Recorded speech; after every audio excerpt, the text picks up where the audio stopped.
La verdad es que no es nada fácil hablar del continente africano. Yo he tenido la suerte de haber visitado, como ya os dije, muchos países africanos y haber trabajado en algunos aspectos en algunos de ellos, ¿no? Quizás ha sido el continente no europeo que más he visitado, bueno, y sin quizás, el que más he visitado, ¿no? Aquí hay que diferenciar claramente lo que es el Magreb y el Masrek, lo que es el África Occidental, el África Oriental, el África Central, el África Austral, donde también estuve. Son países muy distintos, aunque muchas veces a los ojos de los europeos, que son bastante ojos eurocéntricos, se ve como una sola nación, o dos naciones, lo que es el Magreb y el Masrek y el África subsahariana, ¿no? Pero son distintos. Son 1.400 millones de habitantes aproximadamente y tienen características comunes la mayor parte de ellos. Es la zona más subdesarrollada del mundo, menos desarrollada del mundo, con una baja tasa de alfabetización, lo cual les incide enormemente en su propio desarrollo, con una renta per cápita muy baja, incluso con grandes crisis del hambre, cada vez menos afortunadamente, pero grandes crisis del hambre, lo cual les sitúa a estos países en renta per cápita entre los más pobres del mundo y en el índice que más me gusta a mí, mucho más que el de renta per cápita, el índice de desarrollo humano, uno de los más bajos, si no el más bajo del mundo. Desde luego el más bajo. Si excluimos, por cierto, en las estadísticas se han colado de aquella manera algunos micropaíses del Pacífico que dan datos peores, pero desde luego sin despreciar, evidentemente son naciones con la misma soberanía, muchas de ellas ex colonias británicas en el Pacífico, que tienen todo el derecho del mundo a formar parte de las estadísticas, aunque sea de forma lamentablemente negativa, pero los países más subdesarrollados del mundo son los países africanos, a pesar de las enormes riquezas que tienen muchos de ellos, no todos, Ya les hablé que estuve en Mozambique, que he estado en la República Sudafricana, en Suazilandia, por supuesto en el Sáhara Occidental, en Libia, en tantas naciones cuyos trazos han sido hechos por parte del proceso de descolonización. Pero claro, si nos preguntamos cuál es la causa de la pobreza, uno de los más estudiosos de la pobreza que conocí yo fue el conocido catedrático de Economía y novelista José Luis San Pedro. Sobre la pobreza han escrito muchos, Stiglitz, muchos. Yo les recomendaría estudiar el texto, que es por donde nos van a preguntar en el examen, que está muy bien, y sirva estos vídeos para aproximarnos, ¿no? Es decir, ¿causas de la pobreza? Pues algunas causas no son estrictamente económicas, por ejemplo el animismo, algunas son jurídicas, el escaso respeto a políticos, el escaso respeto a los derechos individuales, la existencia de muchos países con fuertes dosis de totalitarismo, el colonialismo en sí mismo, que ha esquilmado muchas veces las riquezas de ese país sin dejar el valor añadido de la nación, y no solamente el colonialismo, sino los procesos de descolonización, una estructura social y política teñida en una buena parte de corrupción y la falta o de la inexistencia de instituciones políticas y sociales que mantengan el país estable para que favorezcan la ayuda extranjera y sobre todo la inversión directa extranjera, ¿no? Los procesos de descolonización han sido mucho peores que los procesos incluso de colonización, porque la descolonización se hizo sobre la base de una colonización, como he dicho antes, hecha a trazos en función de los intereses de las metrópolis, no en función de las tribus de cada una de las naciones que componían las naciones, ¿no? Esas naciones no han sabido muchas veces recuperar o sacar el valor añadido suficiente para poder desarrollar el país en términos de reducir el índice de analfabetismo, de crear instituciones básicas, de crear una sanidad pública eficiente, una educación pública eficiente, etcétera, etcétera.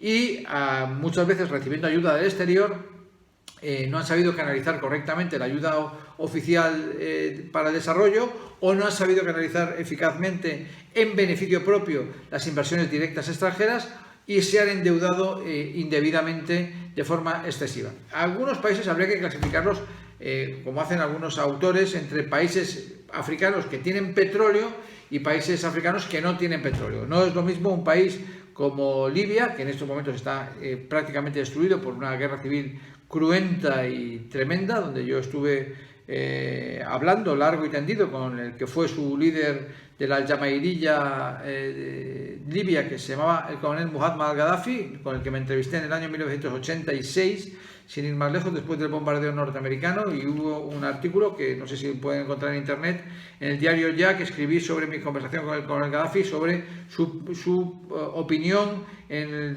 relación al desarrollo de Libia, el petróleo, etcétera, etcétera, ¿no?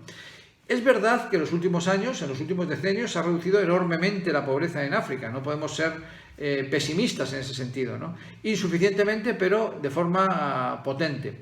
Siguen teniendo grandes déficits en infraestructura, lo cual les abre unas grandes oportunidades de inversión, especialmente en aquellos aspectos más necesarios para estas naciones, como por ejemplo la construcción de infraestructuras para proveer de agua potable cada una de esas naciones. Fíjense que estoy haciendo un denominador común de todas las naciones, que me está costando, pero me gustaría hablarles de mi experiencia en Mozambique, mi experiencia en Suazilandia, como les hablé en su día en clase. Y sobre todo la lucha contra la enfermedad. Las políticas sanitarias en África han supuesto un éxito, no digo total, porque sigue habiendo muchos problemas. Yo recuerdo haberme reunido con activistas de Sierra Leona, donde hubo una epidemia de ébola muy fuerte, de las personas que les hablé de Sierra Leona, y por lo tanto la lucha contra la enfermedad y las políticas sanitarias que han logrado, pues han logrado especialmente lo que hemos llamado la reducción de la mortalidad catastrófica. Por eso la reducción de la mortalidad catastrófica ha supuesto un incremento potentísimo de el aumento de la esperanza de vida de estos países, porque la media evidentemente se ha relanzado, ha aumentado de forma significativa. Por otra parte, hay serios procesos de integración económica entre las naciones africanas. Los procesos de integración económica no han sido evidentemente tan eficaces como ha ocurrido en la Unión Europea, pero sí que han abierto negociaciones en el seno de las instituciones panafricanas que han servido para no solamente depender de la metrópoli. Por ejemplo, muchas naciones dependen de la influencia de la Commonwealth de Londres, otras naciones dependen del franco CFA, ya del euro, por supuesto, que son las naciones CFA del franco francés, es decir, de excolonias francesas o excolonias portuguesas, como puede ser Guinea-Bissau, Mozambique, Angola, entre otras. Les voy a poner un vídeo para que puedan ampliar lo que viene en el texto. Cualquier duda yo se la resuelvo, les puedo contar un montón de anécdotas de mis conversaciones con los gobiernos africanos, se las he contado ya en la clase que dimos. Estoy a su disposición para que a través de internet, del teléfono o de cualquier otra manera podamos responder a las preguntas en relación a las oportunidades de inversión que hay en África, que las hay, los riesgos enormes de seguridad jurídica en las transacciones comerciales y en las inversiones a desarrollar, y especialmente les recomendaría estudiar el texto y ver el siguiente vídeo. Por eso les envío un fuerte abrazo a todos, vean el vídeo y lean el texto, que es muy interesante y está muy bien redactado para que podamos aprobar un examen que se nos viene encima, por cierto.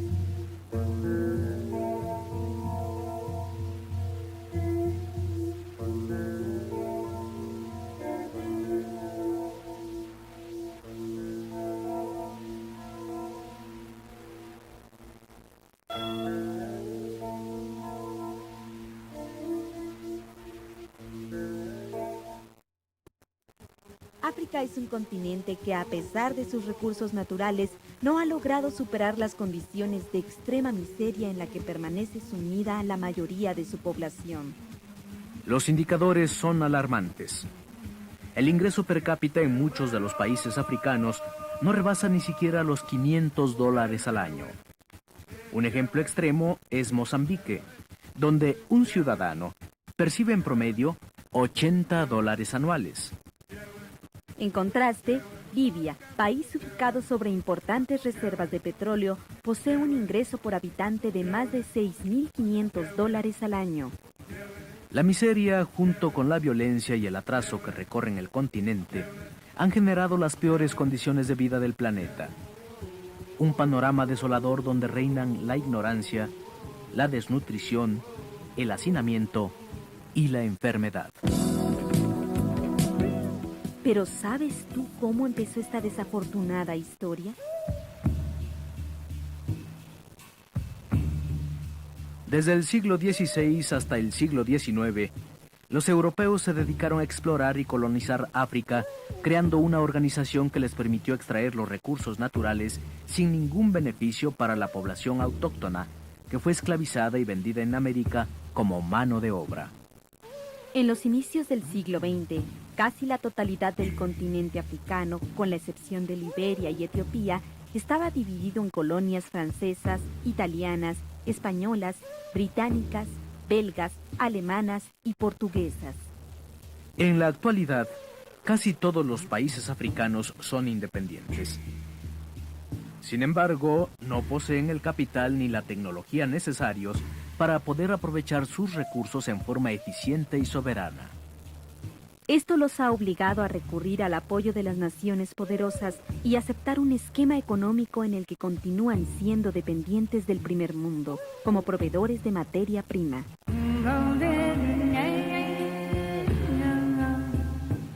Las actividades económicas en África pueden dividirse en dos grupos.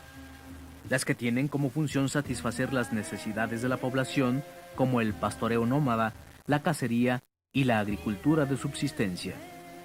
Y las actividades orientadas a la exportación, desarrolladas casi siempre por grandes empresas transcontinentales.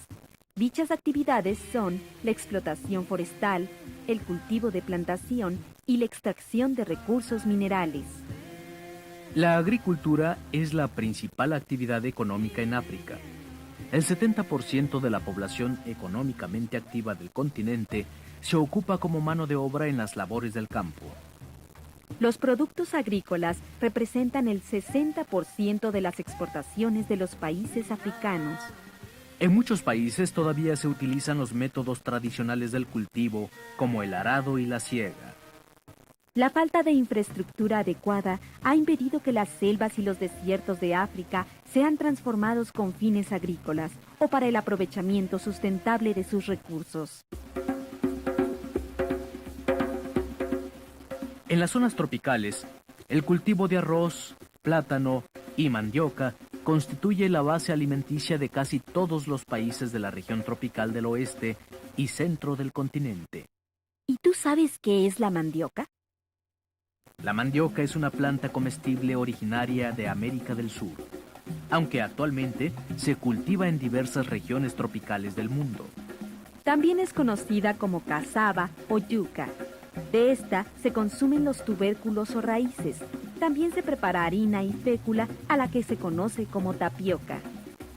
Los principales productores de plátano en África son Camerún y Somalia. Los países con mayor producción de cacao son Ghana, el Congo y Angola. En el África Occidental, el cacao también se cultiva en la porción oriental del continente, en países como Etiopía, Kenia, Mozambique y Uganda. Las naciones productoras de café son Angola y los países del Golfo de Guinea como Burkina Faso, Nigeria y Senegal. Sobresalen por su producción de arroz los países de África Occidental, así como Egipto, Kenia, Tanzania y Mali.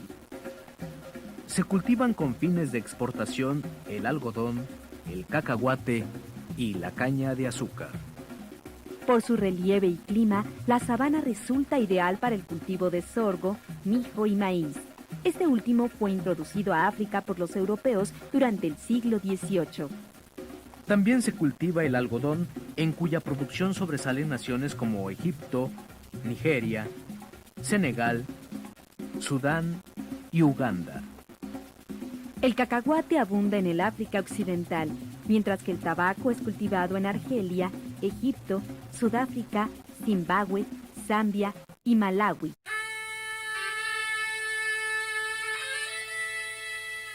La producción en los oasis no es muy abundante.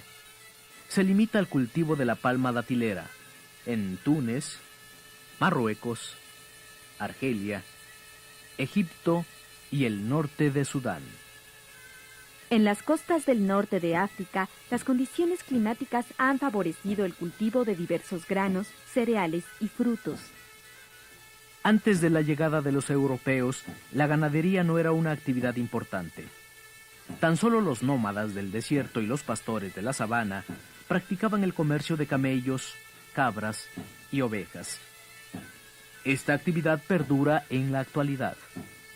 Muchos de los nómadas que recorren el desierto dependen casi exclusivamente de sus rebaños, por lo que pasan la vida trasladándose de un sitio a otro en busca de pastos y agua para su ganado.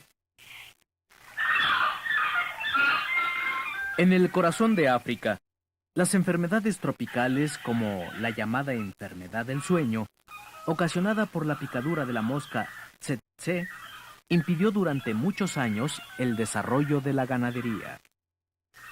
En nuestros días, gracias a la desecación de zonas pantanosas y a los programas de vacunación, ha sido posible producir vacas y ovejas resistentes y con carne de buena calidad, al grado de que Sudáfrica ocupa el 7º lugar mundial en producción de ganado ovino. En los países del centro y norte de África se desarrolla una ganadería extensiva de baja calidad sin mucha importancia para el comercio. El ganado bovino es utilizado en la actividad agrícola y como suministro de leche y carne para la comunidad. África no es un continente que destaque por su industria pesquera. Solo el 7% de las capturas a nivel mundial se realiza en sus aguas, en Sudáfrica principalmente. África destaca por su producción de diamantes, oro, cobalto, litio y fosfatos. Más del 70% de la producción mundial de oro proviene de Sudáfrica. Los más importantes yacimientos de diamantes también se encuentran en esta nación. Se dice que los diamantes en Sudáfrica fueron descubiertos casualmente por unos niños que jugaban a orillas del río Orange, en la región de Kimberley. Sorprendidos por el brillo inusual de lo que creían un simple guijarro, lo mostraron a un amigo de su familia, quien lo reconoció de inmediato como un diamante. Posteriormente, aparecieron más brillantes en este mismo sitio, que fue comprado inmediatamente por los ingleses, iniciándose así la explotación de los yacimientos de Kimberley, los campos de diamantes más famosos del mundo. El proceso de obtención de diamantes es el siguiente. Estos se hallan en una tierra conocida como marga azul, que se encuentra generalmente en el subsuelo. Para extraerla, muchas veces hay que dinamitar el terreno. Una vez que ha sido extraída, la marga debe ser lavada y revisada en busca de diamantes. Para obtener un solo quilate de diamante, hay que extraer y triturar 2 toneladas de marga azul. Durante muchos años, la producción de diamantes en la porción sur del continente africano se sostuvo a base de la explotación y opresión de la raza negra. A pesar de la riqueza mineral, la industria en África es prácticamente inexistente en muchos países, con excepción de Sudáfrica, que posee un importante desarrollo en la rama siderúrgica. Uno de los principales obstáculos al desarrollo de las naciones africanas es la inadecuada red de transportes. Debido a esto, muchos sitios permanecen incomunicados y aislados por las distancias y el relieve. Aún subsisten las antiguas vías de comunicación construidas durante los años del colonialismo europeo, que tenían como única función transportar las riquezas y esclavos hacia los puertos, desde donde serían trasladados a Europa y América para su venta.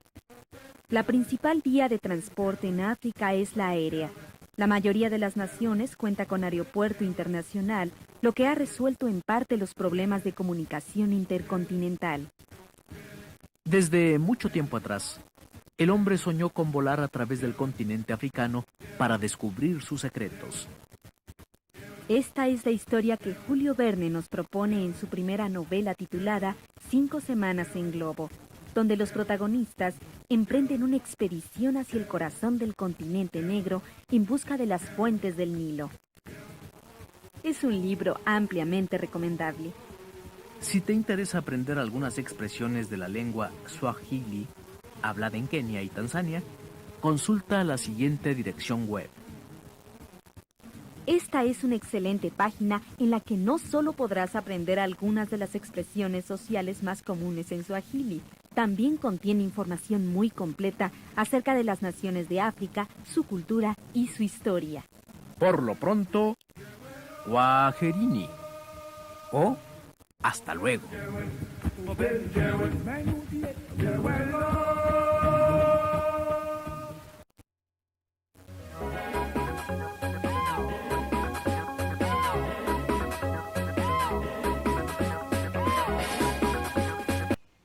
Bueno, pues eso es el capítulo de África. Vean el texto, repasen lo que está escrito en el manual y amplíenlo con esto que les he contado y con el vídeo que les he puesto.